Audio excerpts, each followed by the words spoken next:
नमस्कार दोस्तों, स्वागत आप सभी का आपके अपने YouTube channel education for study में।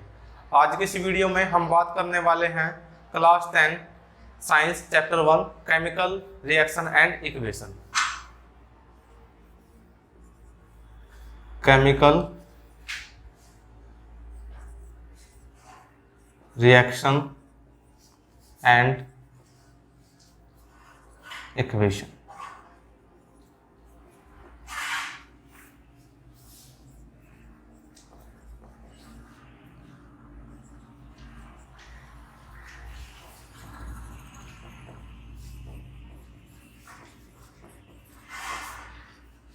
बेसिकली हम बात करते हैं सबसे पहले इस चैप्टर में हम दो पार्ट में डिवाइड करेंगे इस चैप्टर को, क्योंकि एक पार्ट में अगर इस चैप्टर को हम कंप्लीट करते हैं तो कई बार बच्चा इसको गेन नहीं कर पाता, अच्छे तरीके से समझ नहीं पाता। तो इस वजह से हम इस चैप्टर को दो पार्ट्स में डिवाइड कर रहे हैं।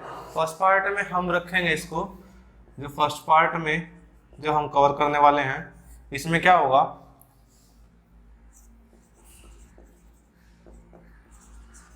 Chemical reaction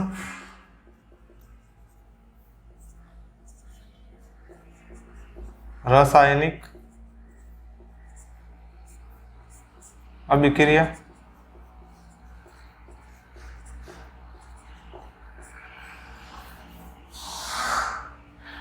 and chemical reaction involved chemical reaction in daily life, और साथ ही साथ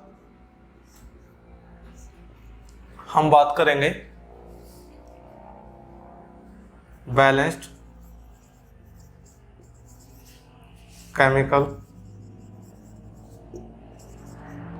इक्वेशन। और हाँ, इससे पहले हम बात करेंगे केमिकल इक्वेशन। इससे पहले हम बात करेंगे केमिकल इक्वेशन,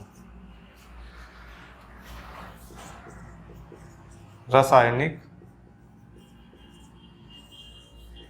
समीकरण। इसमें क्या केमिकल रिएक्शन इन्वॉल्व, मतलब कि रासायनिक समीकरण, रासायनिक अभिक्रिया में शामिल, रासायनिक अभिक्रिया में शामिल। और chemical reaction in daily life में क्या होगा, जो केमिकल रिएक्शन है दैनिक जीवन में रासायनिक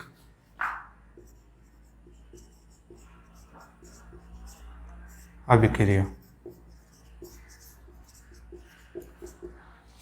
उसके बाद संतुलित रासायनिक समीकरण। उसके बाद हम बात करेंगे नीड ऑफ बैलेंस्ड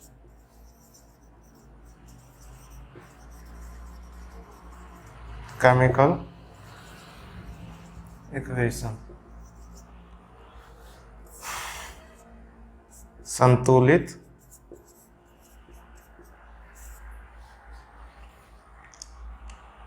रासायनिक संतुलित समीकरण की जरूरत।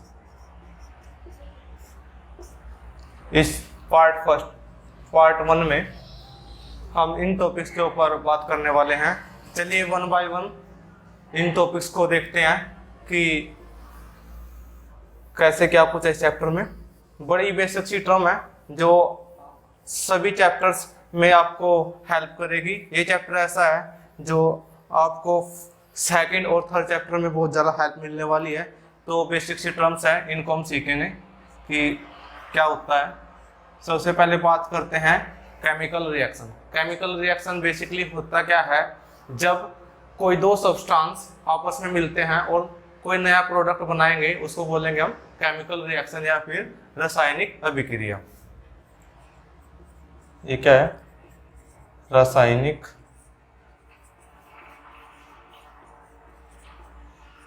अभिक्रिया एवं समीकरण। केमिकल रिएक्शन होता क्या है, जब दो सब्सटेंस, मान लो A प्लस B, ये आपस में मिले, उसके बाद क्या करेंगे, कोई नया सब्सटेंस बना रहे हैं C, तो ये क्या होगा, केमिकल रिएक्शन। इसको हम क्या बोलेंगे, केमिकल रिएक्शन। मान लो मैग्नीशियम है, इसको हम ऑक्सीजन की प्रेजेंस में जलाएंगे, एयर की प्रेजेंस में जलाएंगे, तो क्या बनेगा, मैग्नीशियम ऑक्साइड। ये क्या होगी, केमिकल रिएक्शन। क्या होगी ये, this is a chemical reaction. क्या होगी, यह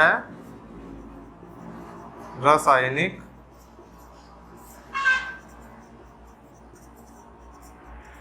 अभिक्रिया है।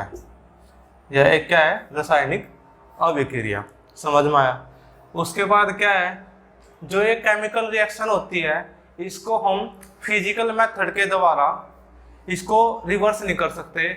जो हमारे पास इस साइड में, रिएक्टेंट साइड में जो सब्सटेंस था, जो जिन सब्सटेंस की वजह से कोई नया प्रोडक्ट बना है, नए प्रोडक्ट से हम इसमें फिजिकल मेथड के द्वारा उसको रिवर्स नहीं कर सकते, वापस उसी अवस्था में नहीं लेके आ सकते। ये केमिकल रिएक्शन में होता है। 9th क्लास में आप लोगों ने पढ़ा होगा मैग्नेटिज्म, राइट, अगर आपको याद आ रहा हो तो। ये कुछ मेथड कुछ हैं जो फिजिकल मेथड्स हैं, इनके द्वारा हम, जो फिजिकल मेथड है, इनके द्वारा हम जो केमिकल रिएक्शन होगी उसको हम रिवर्स नहीं कर सकते। कौन से फिजिकल मेथड में रिवर्स नहीं कर सकते। समझ में आया। उसके बाद बात करते हैं हम केमिकल रिएक्शंस में क्या क्या इन्वॉल्व होता है, उसकी बात करते हैं। केमिकल रिएक्शन में क्या क्या इन्वॉल्व होगा।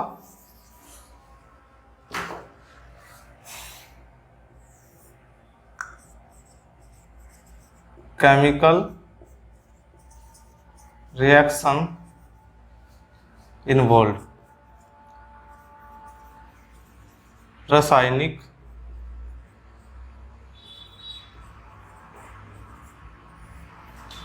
अभिक्रिया में शामिल। रासायनिक अभिक्रिया में शामिल। रासायनिक अभिक्रिया में क्या क्या शामिल होगा उस पर हम बात करते हैं। कोई भी केमिकल रिएक्शन होती है उसमें क्या क्या बदलाव होता है जब कोई केमिकल रिएक्शन करते हैं, उसके बारे में है। सबसे पहले हम बात करते हैं चेंज इन स्टेट। जब कोई केमिकल रिएक्शन होगी तो जो उसकी स्टेट है, उसकी अवस्था है, उसकी अवस्था में बदलाव हो सकता है। अवस्था में बदलाव, समझ आया। उसके बाद चेंज इन कलर, उसके रंग में भी बदलाव हो सकता है।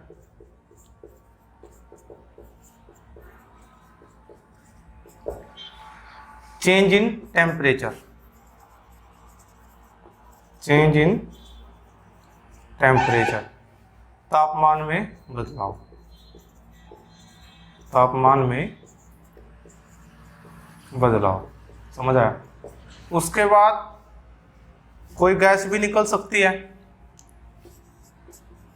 एवोल्यूशन ऑफ गैस, गैस का उत्सर्जन। समझ आया? ड्यूरिंग द केमिकल रिएक्शन ये बदलाव हो सकते हैं। चलिए बात करते हैं नेक्स्ट पे, जब क्या होगा chemical reaction in daily life.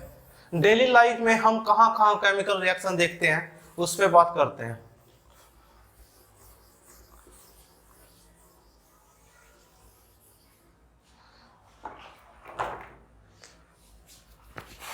Chemical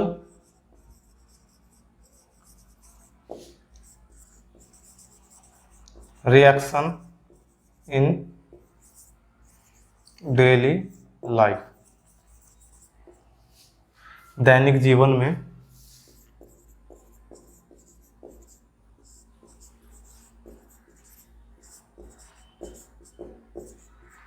रासायनिक अभिक्रिया।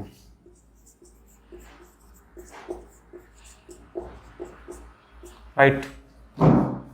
दैनिक जीवन में कहां कहां केमिकल रिएक्शन होती है? सबसे पहले डाइजेशन,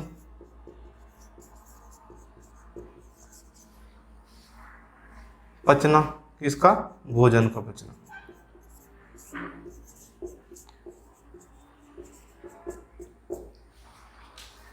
उसके बाद फॉर्मेशन ऑफ कर्ड, दही का जमना। रस्टिंग ऑफ आयरन,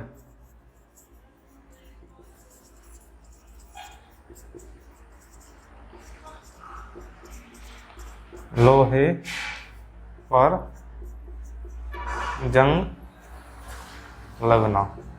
ये सब क्या है? डेली लाइफ के एग्जाम्पल है केमिकल रिएक्शंस के। उसके बाद हम बात करते हैं केमिकल इक्वेशंस की। केमिकल इक्वेशन होती क्या है?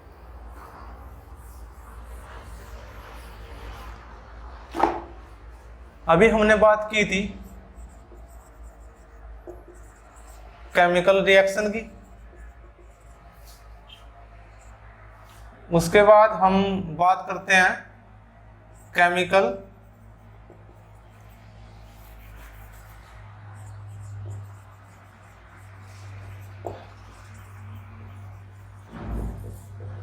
इक्वेशन की।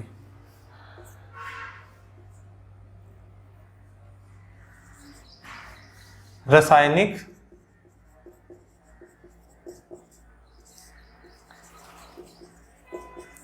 अभिक्रिया और रासायनिक समीकरण। इसमें क्या था कि जो केमिकल रिएक्शन होती है, मान लो ये कोई इक्वेशन है, magnesium react with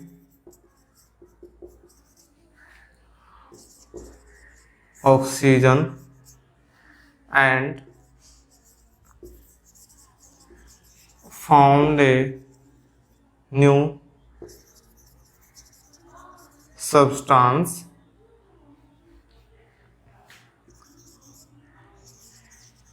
magnesium oxide. हमने ऐसे लिखा, जब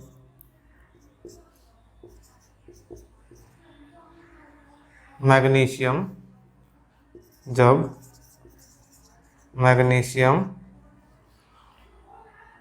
ऑक्सीजन के साथ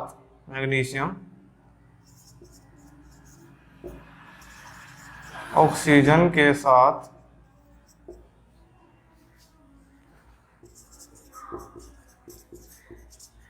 अभिक्रिया करता है तो मैग्नीशियम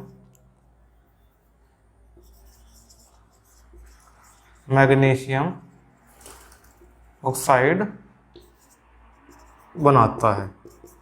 केमिकल रिएक्शन में हमने ऐसे लिखा।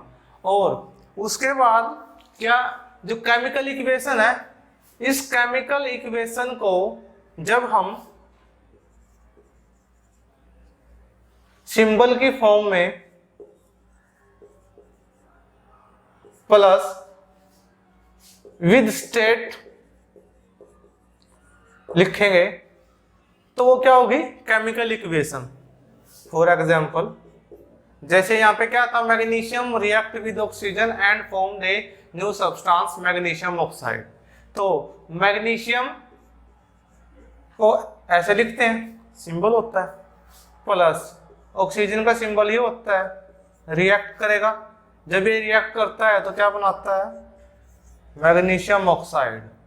ये सब क्या है, हमने क्या किया, इसको सिंबल की फॉर्म में लिखा। और मैंने क्या बोला, विद स्टेट। स्टेट क्या होती है, मैग्नीशियम। मैग्नीशियम की स्टेट होगी सॉलिड, प्लस ऑक्सीजन क्या होती है, गैस होती है। इसको हम ऐसे लिखेंगे। और MgO क्या है, एक वाइट पाउडर बनता है, इसको हम सॉलिड में लिखेंगे। ये क्या होगी, इसकी स्टेट हो गया। समझ आया। स्टेट बेसिकली केमिकल रिएक्शन में क्या क्या होती है,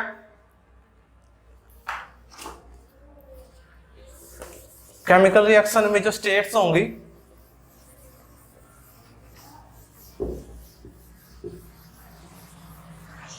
जो केमिकल रिएक्शन है उसमें जो स्टेट्स होंगी, केमिकल इक्वेशन, जो केमिकल इक्वेशन है, समीकरण है रासायनिक समीकरण में, तो क्या होगा, सॉलिड होगी। सॉलिड बोले तो ठोस, इसको हम एस से डिनोट करेंगे, स्मॉल एस से। उसके बाद लिक्विड, द्रव्य, इसको हम एल से डिनोट करेंगे। उसके बाद गैस, गैस को हम जी से डिनोट करेंगे। उसके बाद एक और होता है एक्वस, घुलीय विलयन, इसको हम AQ से डिनोट करते हैं। ये क्या होगा, केमिकल इक्वेशंस। उसके बाद हम बात करें बैलेंस्ड केमिकल इक्वेशन। बैलेंस्ड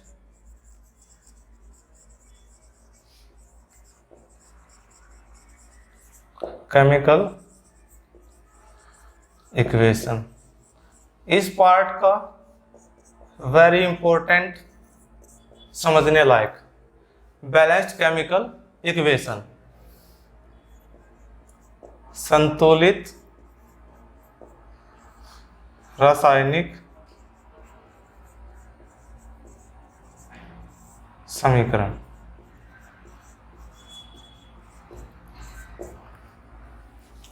संतुलित रासायनिक समीकरण, जो केमिकल इक्वेशन है या फिर केमिकल रिएक्शन है, उसको हम कैसे बैलेंस करते हैं, इसमें हम सीखेंगे।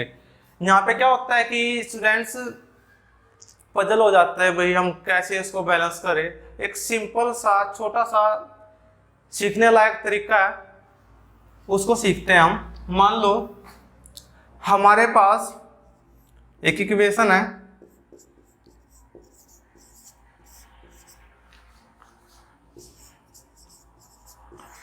इसको हमें बैलेंस करना है। इस इक्वेशन को हमें क्या करना है, बैलेंस करना है। सबसे पहले हम क्या करेंगे, एक टेबल बनाते हैं।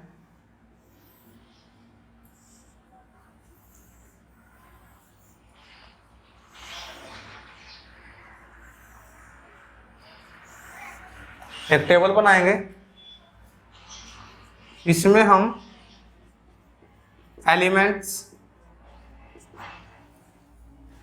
लिखेंगे, कौन कौन से एलिमेंट रिएक्शन के अंदर इन्वॉल्व हुए हैं वो एलिमेंट हम इसमें लिखेंगे।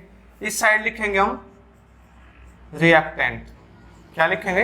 रिएक्टेंट, जो रिएक्शन के अंदर अपने भूमिका निभाते हैं, इसको बोलते हैं अभिकारक। हिंदी में क्या बोलते हैं इसको? अभिकारक। उसके बाद बात करते हैं प्रोडक्ट। रिएक्शन होने के बाद जो बनता है उसको क्या बोलते हैं? प्रोडक्ट। मान लो ये क्या है? रिएक्शन के अंदर इन्वॉल्व हो रहे हैं, अपनी भूमिका अदा कर रहे हैं, इसको क्या बोल लेंगे हम? रिएक्टेंट। और जो बना है उसको क्या बोल लेंगे हम? प्रोडक्ट। जो बना है उसको क्या बोल लेंगे हम? प्रोडक्ट। राइट। ये रिएक्टेंट साइड होगी, ये क्या होगी? Product side. चलिए देखते हैं जो एलिमेंट है कौन कौन से हैं। एक आयरन है, Fe है, Fe आयरन का सिंबल होता है। उसके बाद क्या है? हाइड्रोजन है। उसके बाद क्या है? ऑक्सीजन है। Okay, iron, oxygen, hydrogen. Iron के अगर रिएक्टेंट साइड देखा जाए, नंबर ऑफ एलिमेंट्स कितने हैं? 1। कितने हैं? 1। और प्रोडक्ट साइड क्या है? नंबर ऑफ आयरन, सॉरी, जो आयरन एलिमेंट है उसके कितने नंबर है? 3 है। उसके बाद हाइड्रोजन, हाइड्रोजन कितने हैं? यहाँ पे 2 है, और यहाँ पे भी कितने हैं? 2 है। उसके बाद बात करते हैं ऑक्सीजन की। ऑक्सीजन इधर कितना है? 1, इधर कितना है? 4। तो यहाँ पे क्या है? ये बैलेंस नहीं है और ये बैलेंस नहीं है। इन दोनों को सबसे पहले हम बैलेंस करेंगे। बैलेंस करने से पहले सबसे पहले हम क्या करेंगे? इनको बैलेंस करने से पहले हम क्या करते हैं? इनको ब्रैकेट्स के अंदर रख लेते हैं। इनको हम क्या करेंगे?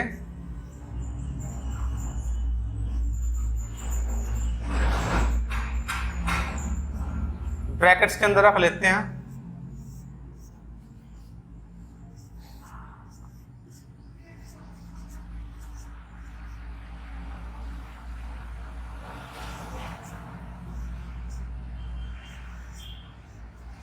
ये क्या किया हमने? इनको ब्रैकेट के अंदर रख लिया।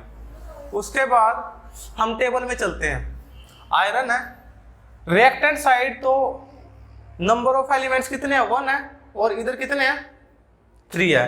तो हम क्या करेंगे? इसको 3 से मल्टीप्लाई करेंगे तो कितना हो जाएगा? यहाँ पे 3 हो जाएगा। इट मीन्स कितने से मल्टीप्लाई किया? 3 से। उसके बाद यहाँ पे बैलेंस है, अब इनको डिस्टर्ब नहीं करना। ऑक्सीजन पे आओ। ऑक्सीजन पे यहाँ पे 4, यहाँ पे कितना है? 1 है। यहाँ पे भी हम क्या करेंगे? 4 से मल्टीप्लाई करेंगे। कितना हो गया? 4 हो गया। किधर? Reactant side. रिएक्टेंट साइड करेंगे तो इनको यहाँ पे लिखेंगे। जो भी हम मल्टीप्लाई करते हैं ब्रैकेट के बाद लिखना है। ओके, अब देखते हैं। आयरन हो गया, ये ऑक्सीजन भी हो गया, लेकिन यहाँ पे क्या है? 4 2 जा 8। हाइड्रोजन के कितने हो गए? नंबर ऑफ 8 हो गए हैं। और यहाँ पे कितने हैं? 2। तो जैसे यहाँ पे किया था, यहाँ पे तो अब मैंने बाहर किया है, ऑटोमेटिक हाइड्रोजन में भी होना था। यहाँ पे 8 हो गए हैं, तो यहाँ पे भी हम क्या करेंगे? 4 से करेंगे। तो देख सकते हो आप, इक्वल है।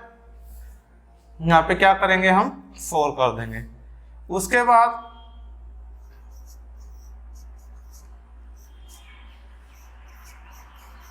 हमारी इक्वेशन क्या है? बैलेंस्ड है।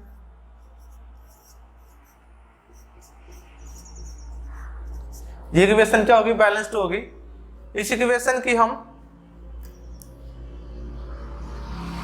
स्टेट्स लिख देते हैं। 4H2O लिक्विड है। ओके,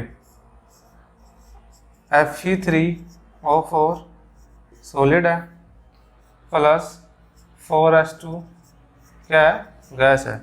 ये क्या होगी,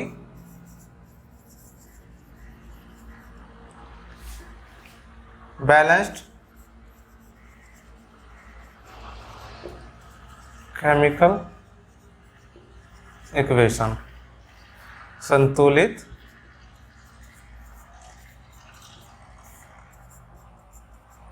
रासायनिक समीकरण। समझ आया?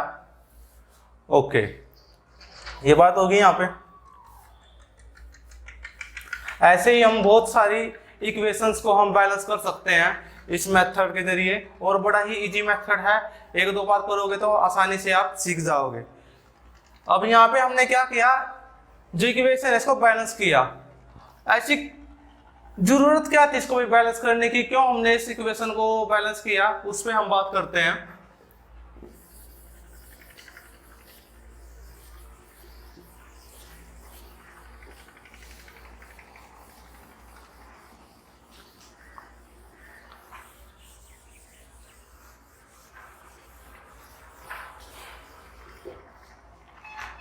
इस पार्ट का लास्ट टॉपिक है need of balanced chemical equation.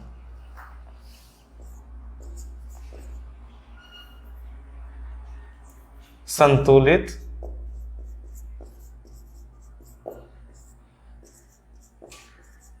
रासायनिक समीकरण की जरूरत।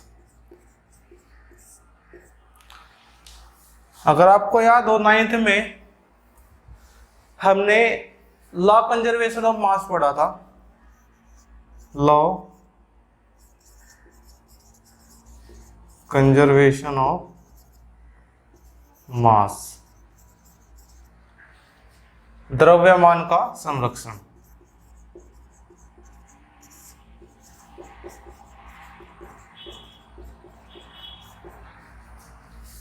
ये लोग क्या कहता था कि मास को ना तो पैदा किया जा सकता है ना ही खत्म किया जा सकता। मास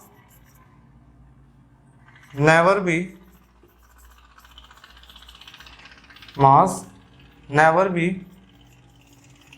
created nor be destroyed.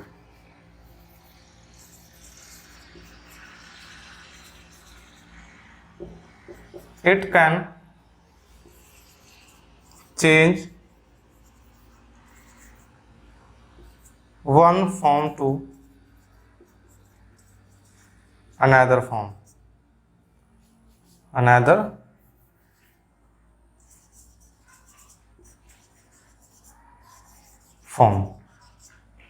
जो मास होगा, जो द्रव्यमान होगा, उसको ना तो पैदा कर सकते हैं और ना ही उसको खत्म कर सकते हैं।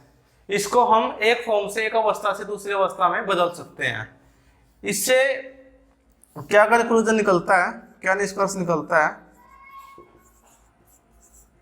निष्कर्ष की बात करें तो केमिकल इक्वेशन में जितने नंबर ऑफ